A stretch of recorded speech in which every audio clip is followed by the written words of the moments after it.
Story 1, The Twins. Transferring to Southern Lee High School was like stepping into a foreign world. I was the new kid, navigating my junior year alone while everyone else had their social circles solidified.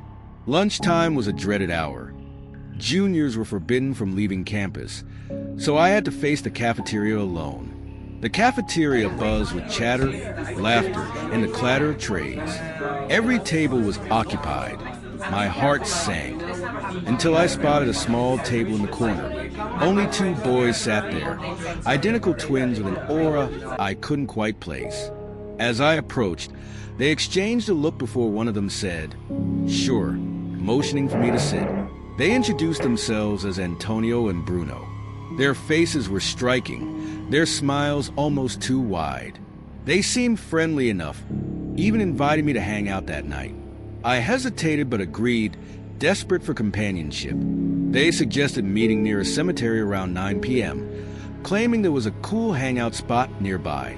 That evening, as I walked to the cemetery under a moonlit sky, doubt gnawed at me. The shadows seemed alive, stretching and twisting, as I made my way down the lonely road. When I texted Bruno, he told me they were by a lake deep in the woods. I followed his location, weaving through the dense trees, branches clawing at my jacket. "Bruno? Antonio?" My voice echoed through the dark.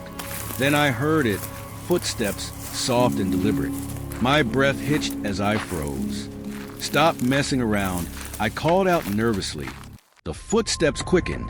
Before I could react, something grabbed my neck, nails digging into my skin. A voice hissed, "Grab him." It was Bruno. I thrashed, breaking free, adrenaline fueling my sprint back to the road. Their laughter echoed behind me, but I didn't stop until I reached my house. The next day, I reported them to the school, armed with texts and the marks on my neck. They were expelled, and I blocked their numbers, but the sense of relief was short-lived. 1 week later, I woke to an icy chill. My window, which I always locked, was wide open. My heart pounded as I peered outside. Below, a ledge jutted out from the house. Could someone have climbed up? I checked my parents' room, my mom groggily assuring me she hadn't touched my window. My dad dismissed it as paranoia, but as I returned to my room, something caught my eye. My door, which I'd left open, was now slightly ajar. I pushed it open cautiously. There, in the shadows behind the door, stood a figure. My scream pierced the night as the door slammed shut. My dad burst out of his room, just in time to see someone leap out the window. Though the police were called, they found no trace of the intruder. But I knew it was Antonio and Bruno. Their twisted grins from the cafeteria haunted my dreams for months. And even now, I can't help but check my locks twice, wondering if they're still out there waiting. Before we dive deeper into these chilling tales, take a moment to lock in your subscription, like, share, and hit that bell, because you never know which dark corner your story might come from next. Story 2, The Substitute. It was freshman year 2007, and the storm outside mirrored my unease. Our substitute gym teacher was an older man with sharp gray eyes that lingered too long.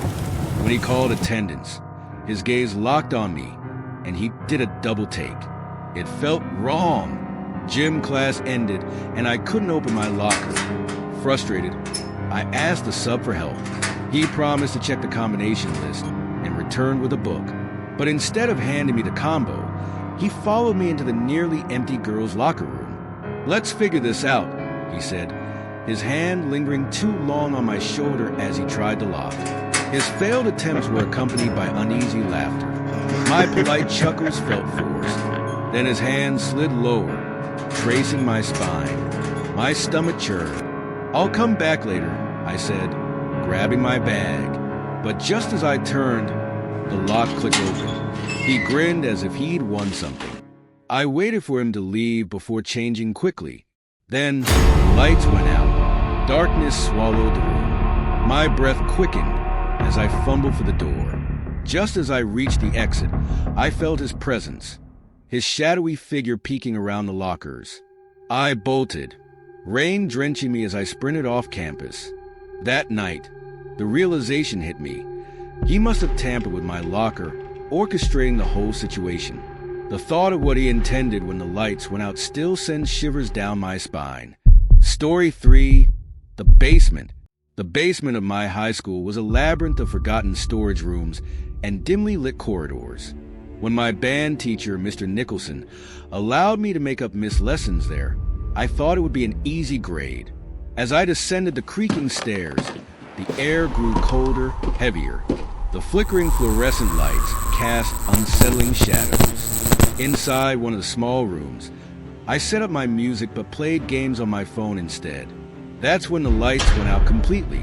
Panic prickled my skin. Using my phone's faint glow, I stepped into the hallway. At the end of the corridor, I saw a door open slightly. From within, I heard the scrape of something heavy being dragged and muffled, manic breathing. Heart pounding. I slipped back into the room, shutting the door as quietly as I could. But then I felt it, a presence. The sensation of being watched grew unbearable. I dared to light my phone for just a second. In that brief glow, I saw him. A man standing inches from me, his grin unnatural, his eyes hollow. "You're not supposed to be here," he whispered. Before I could scream, his hand clamped onto my shoulder. I twisted free, lunging for the door. He tried to hold it shut, but I escaped, sprinting upstairs and bursting into the brightly lit music hall. Security found nothing, but I'll never forget his face or the suffocating darkness of that basement. Even now, I wonder what he was dragging and why he let me go.